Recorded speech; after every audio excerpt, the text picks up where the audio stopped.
여러분 안녕하십니까? 우리는 이번 40총 선거에서 무엇을 보았습니까? 우리는 분명히 제22대 4월 10일 총선거에서 중앙선거관리위원회의 충격적인 사전투표자 부풀리기 조작을 보지 않았습니까? 선관위의 사전투표자 조작, 이에 당시에 투표 현장에 있던 참관인단이 공개한 충격적인 증거도 우리는 두 눈으로 똑똑히 보았지요. 그뿐이겠습니까? 새벽 3시에 선관위 공무원들이 투표함에 무더기로 투표지를 넣는 그 충격적인 영상도 우리는 똑똑히 보지 않았습니까?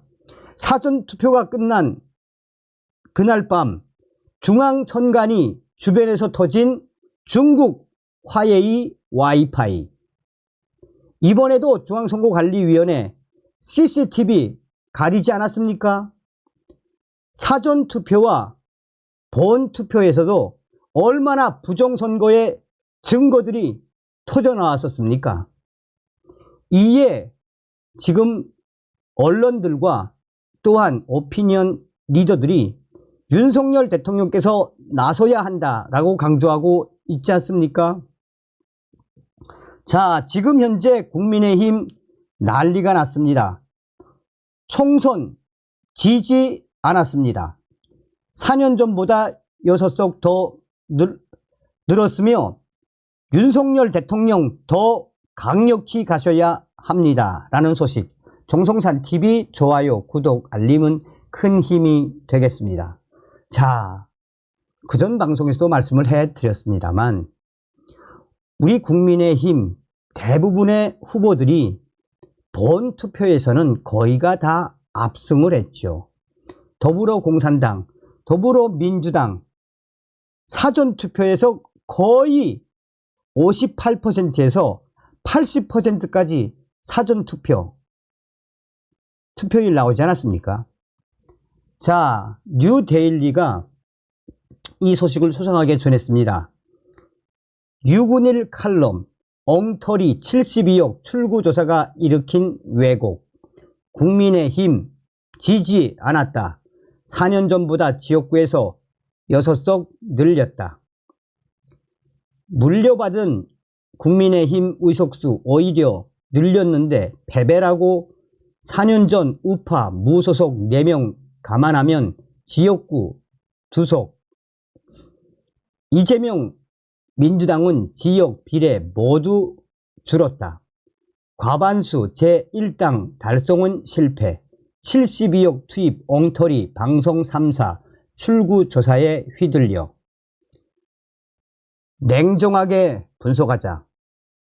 국민의힘 의석수 늘었나 줄었나? 103석에서 108석. 이제 정신을 가다듬고 다시 수술러야 한다. 다시 일어서 가야 한다. 자유, 보수, 우파 이렇게 있을 순 없다. 그럴 이유도 실은 없다.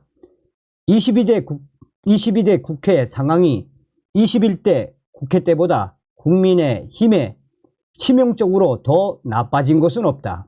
21대 국회의 국민의힘 의석수는 지역구 84석, 비례 19석, 103석이었다.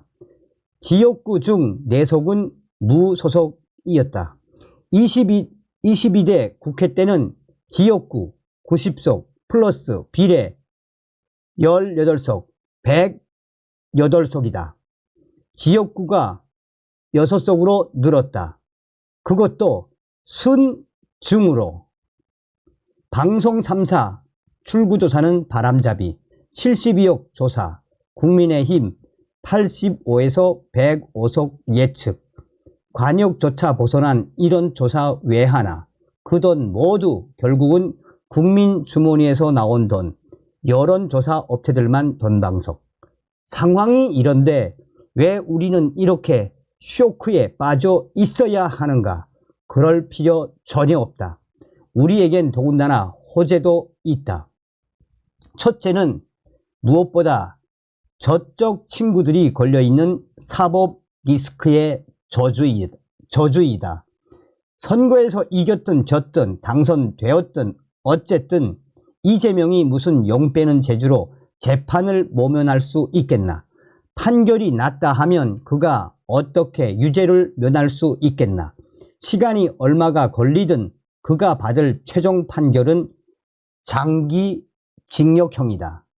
그리고 그가 가야 할 곳은 깜빵이다.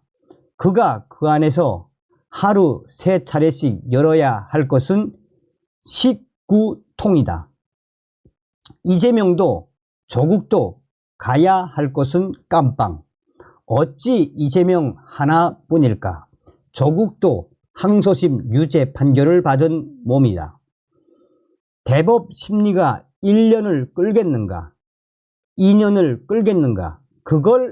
그 자신도 그걸 알기에 깜빵에 가면 스쿼트와 푸시업을 열심히 하겠다라고 하지 않았나. 아무렴 양문석도 불법 대출 의혹과 관련해 입건될 모양이라 그 역시 무사 태평하진 않을 것이다. 김준혁은 이화여대와 여성단체의 지속적인 투쟁에 직면할 것이다. 좀 혼날 거다. 이재명 안 만났다고 혼란하는 TV조선 무시하라. 앞으로 있을 내전을 앞둔 시점에 윤석열 대통령에게 환기하려 한다. 윤석열 대통령은 지금보다 더 강력하게 가야 한다. 왜 이승만 대통령이고 박정희 대통령인가? 문무 겸전의 용사였기 때문이다. 그들에겐 결연한 사신관이 있었다. 사리사욕을 도모한 적이 없다. 싸움을 두려워하지 않았다. 정치 사형수였다. 목숨을 건 배팅을 했다. 윤석열 대통령 역시 체인벌린 같은 유화책에 빠지지 말고 처칠과 같은 피와 땀과 눈물의 강력한 지도자가 되었으면 한다. 언론의 자기 정치에 휘둘리지 말고 더 강력하게 윤석열 대통령은 가야 한다. 메이저 언론에 휘둘리지 말라. 윤석열 대통령을 포함한 역대 대통령들은 물론 100% 잘한 것은 아닐 것이다. 그러나 윤석열 대통령은 그의 정통 자유의 가치관과 정책, 특히 자유의 외교 안보 정책에 있어 근래 그 어떤 대통령보다도 돋보였다. 노동, 교육 분야의 그 개혁, 최근의 민생 공약들도 주목할 만했다.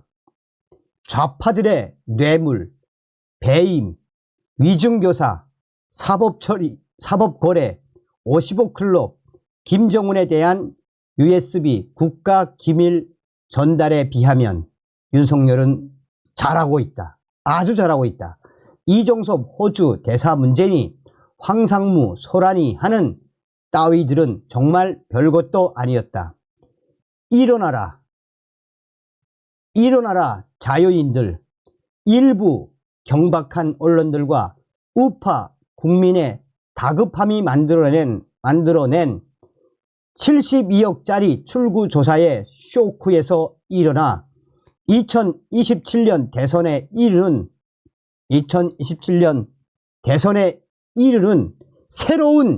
새로운 싸움을 준비하자. 우리 승리하리라. 여러분들은 유 칼럼니스트의 이 칼럼 어떻게 생각하십니까? 유근일 칼럼니스트의 이 칼럼에서 결기가 느껴지지 않습니까? 자, 저도 사실은 이런 생각을 했었습니다. 우리 달라진 건 없습니다. 우리 앞으로 윤석열 정부가 성공할 수 있도록 계속해서 윤석열 대통령에 대한 성원과 기도, 또 윤석열 정부에 대한 여러 가지 정책들에 대한 홍보도 좀 많이 해 주시고 정성산 TV도 많이 좀 지켜봐 주시길 바라겠습니다. 다음 시간에 뵙겠습니다. 가열차게 멸국.